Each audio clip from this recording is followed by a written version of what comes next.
आज का दिन बहुत बड़ा है। लगातार नागांव का नगर प्रवेश जारी है। वहीं इंटेलिजेंस इनपुट और आतंकी पन्नू की धमकी के बाद पूरे संगम नगरी को 7 लेयर प्रोटेक्शन में ले लिया गया है। इस बीच संत समाज ने आतंकी पन्नू को चुनौती दी। उन्होंने उसके आतंक को भस्म करने की मानो सौगंध उठा ली है। आज इसी की एक एक्सक्लूसिव रिपोर्ट आपको सीधे महाकुंभ से दिखाते हैं, द ग्रेट नागा शो।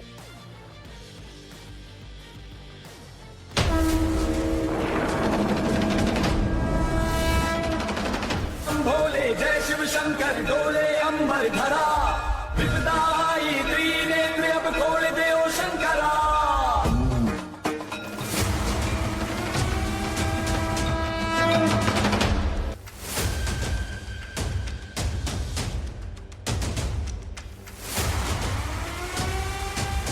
ऐसा लगता है कि पन्नू को यहाँ जला करके उसके भस्म उसके लोगों में बांट दिया जाएगा। संगम नगरी में महाकुंभ की भव्य तैयारियां आखिरी स्टेज में हैं। अखाड़ों की राजसी सवारी निकल रही है। प्रयागराज की सड़कों पर इन दिनों ऐसी ही तस्वीर दिख रही है। हाथी, घोड़े और रथ पर सवार साधु संतों की टोली निकल रही है। शिव बाराती के तौर पर नर पिशाच बने कलाकार तांडव करते नजर आ रहे हैं। मुंह से आग निकालने के करतब दिखाए जा रहे हैं। भस्म की होली खेली जा रही है।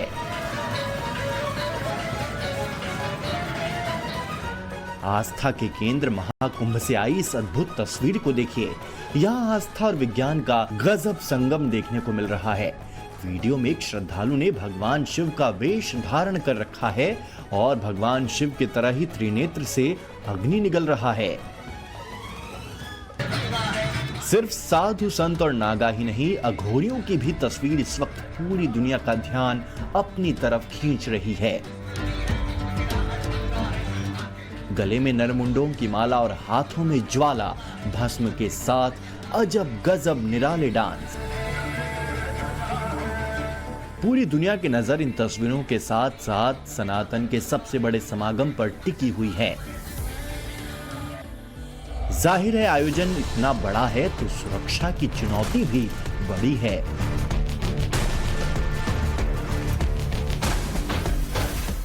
क्योंकि कट्टरपंथियों की नापाक प्लानिंग बहुत बड़ी है। टारगेट पर सीधे सीधे सनातनी हैं। यकीन नहीं हो रहा है तो इस एफआईआर को गौर से देख लीजिए। नाम है नसर पठान। इस शख्स पर प्रयागराज पुलिस ने भारतीय न्याय संहिता की अलग अलग धाराओं में केस दर्ज किया है। आरोप है कि नसर पठान ने महाकुंभ में बम ब्लास्ट की धमकी दी थी। 1000 हिंदुओं को मौत के घाट उतारने की बात कही थी। तो वहीं 2 दिन पहले प्रयागराज पुलिस ने मनीष उर्फ राकेश नाम के नक्सली को गिरफ्तार किया था। ये पिछले दिनों जमानत पर छूटकर जेल से बाहर आया था और प्रयागराज में संदिग्ध गतिविधियों के आरोप में पकड़ा गया। अब की बार महाकुंभ में सुरक्षा एजेंसियों को 4 तरह के खतरों से निपटने के लिए खुद को तैयार करना पड़ रहा है। नक्सली कुंभ में गड़बड़ी फैला सकते हैं। अघोरी साधु बनकर आतंकी घुस सकते हैं। खालिस्तानी आतंकी पन्नू धमकी दे चुका है। रोहिंग्याओं से खतरे की आशंका है। महाकुंभ में 45 करोड़ के आसपास सनातनियों के आने का दावा किया जा रहा है। इसलिए सुरक्षा एजेंसियां किसी तरह का रिस्क नहीं ले रही हैं।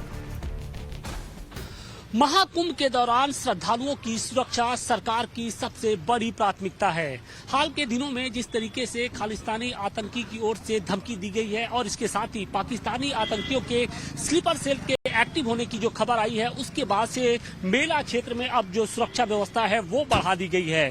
पूरे कुंभ क्षेत्र में 7 लेयर जो सिक्योरिटी है उसके अरेंजमेंट किए गए हैं। और आप देखिए कि जो सुरक्षा एजेंसियां हैं वो इस वक्त महाकुंभ की सड़कों पर उतरकर किस तरीके से जो सिक्योरिटी के पड़ताल है वो कर रही है। आप देखिए कि बम स्क्वाड के साथ साथ जो जनरल पुलिस है वो भी इस वक्त एक्टिव है और जो जितनी भी गाड़ियां हैं उनका खासतौर से पूरी तरीके से पड़ताल किया किया जा रहा है। एक ये जितने भी आप कर्मचारी इस वक्त देख रहे हैं कि अत्याधुनिक जो उपकरण है उससे लैस है और उसके जरिए पूरी तरीके से इनकी सिक्योरिटी की जा रही है। तो निश्चित तौर पे जिस तरीके से लगातार धमकियां दी जा रही हैं, जो सुरक्षा एजेंसियों के पास से जो तमाम खबरें आई हैं, उसके बाद से जो सुरक्षा एजेंसियां हैं वो बिल्कुल अलर्ट हो चुकी हैं। और आप देखिए कि सीईओ लेवल के जो अधिकारी हैं वो खुद इस वक्त जो सुरक्षा के जो जिम्मा है उसको उन्होंने उठा रखा है। महाकुंभ 2025 में हमारी जो बॉम्ब स्क्वाड टीम है, हमारी जो एसचेक टीम है, वो लगातार चेकिंग और फ्रिस्किंग कर रही है।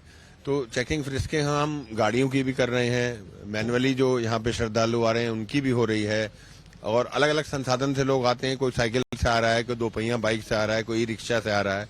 और फिर जो हमारे संस्थाएं हैं, जो शिविर हैं, जो पंडाल लगे हैं, जो टेंट्स लगे हैं, उनकी भी चेकिंग लगातार हो रही है। तो हम रैंडमली इसको चेक करते हैं, सरप्राइज चेक्स हमारी होती हैं कि रैंडमली हम जाके चेक करें। तो उसमें अगर कोई इस तरह की संदिग्ध गतिविधियां हैं या कोई एक्सप्लोजिव अगर लेके आ रहा है तो हम उसको पकड़ पाएं।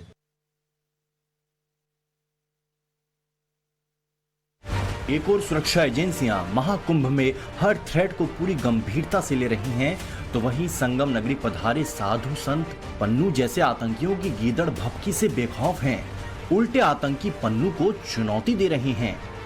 पन्नू को शायद यह पता नहीं है कि यहाँ कुंभ में नागा सन्यासी अपनी धुनी जमाते हैं और जितने लोगों के पाप हैं उनको जलाया करते हैं। जैसे तो ऐसा लगता है कि पन्नू को यहाँ जला करके उसके भस्म उसके लोगों में बांट दिया जाएगा।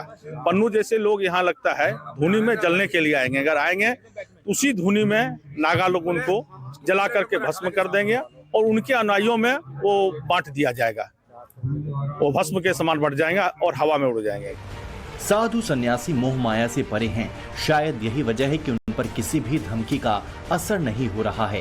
लेकिन महाकुंभ मेले में थ्रेट लेवल को देखते हुए ATS, IB, STF, bomb disposal squad और एनआईए की टीम एक्टिव मोड में है।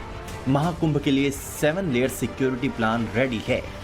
इतना ही नहीं, अब की बार अश्व शक्ति भी श्रद्धालुओं की सुरक्षा के लिए 24 घंटे 7 दिन मौजूद रहेंगे।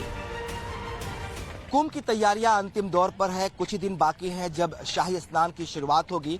इससे पहले इस बार कुंभ में सुरक्षा एक बड़ा मुद्दा है और लिहाजा बड़े पैमाने पर सुरक्षा की व्यवस्था की गई है। महाकुंभ 2025 की सुरक्षा व्यवस्था में हॉर्स पावर यानी अश्व शक्ति भी लगाई गई है। ये घोड़े आम नहीं है, ये ट्रेंड घोड़े हैं। इशारों पर कदम ताल करते हुए रास्ता बनाते हैं, जमीन के साथ पानी में भी दौड़ सकते हैं।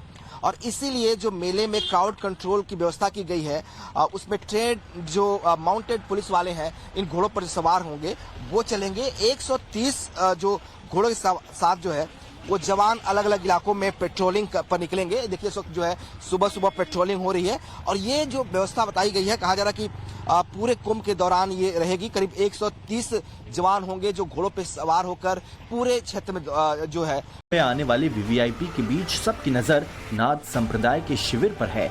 वजह भी है, यहाँ नाथ संप्रदाय के प्रमुख और यूपी के सीएम योगी आदित्यनाथ प्रवास करेंगे। कुंभ प्रवास के दौरान सीएम योगी न सिर्फ नाथ संप्रदाय की सभी परंपराओं का निर्वहन करते दिखाई देंगे, बल्कि यहीं से साधु संतों के साथ संगम में अमृत स्नान के लिए जाएंगे।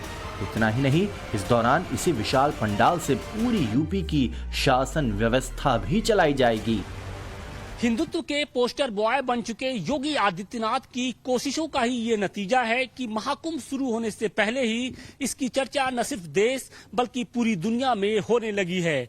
दुनिया के सबसे बड़े आध्यात्मिक मेले के लिए जब योगी आदित्यनाथ शिरकत करने पहुंचेंगे तो वो नाथ संप्रदाय के इसी शिविर में प्रवास करेंगे और शिविर का ये वो हिस्सा है जहां पर योगी आदित्यनाथ बैठकर नाथ संप्रदाय के जो बड़े साधु संत हैं उनके साथ समागम करेंगे और इसके साथ ही सनातन का संदेश देंगे। लेकिन बड़ी बात यह है कि इसी पंडाल से वो शासन को भी आगे बढ़ाएंगे, यानी बतौर मुख्यमंत्री जो अपना कार्यकाल है वो यहीं से वो आगे बढ़ाएंगे। इस दौरान वो कैबिनेट के मंत्रियों के साथ न सिर्फ बैठक करेंगे बल्कि उत्तर प्रदेश की शासन व्यवस्था को किस तरीके से सुचारू बनाए रखना है उसका भी काम करेंगे। तो फिलहाल हम आपको इस पंडाल की तस्वीरें दिखाने की कोशिश कर रहे हैं कि ये देखिए एक जर्मन हैंगर ये पूरा पंडाल है, यानी सभी तरह की जो सुविधाएं हैं उससे युक्त है। इसमें न तो सर्दी का पता चलेगा आपको, न ही बारिश का असर यहाँ पर दिखाई पड़ेगा।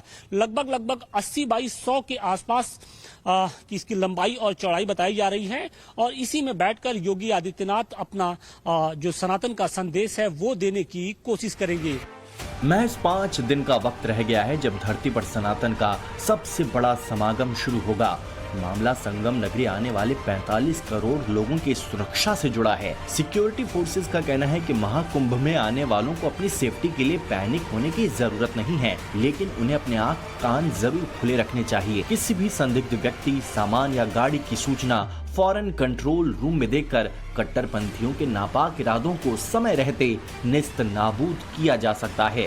प्रयागराज से विनोद मिश्रा और आशुतोष सिंह के साथ ब्यूरो रिपोर्ट, टाइम्स नाउ नव भारत।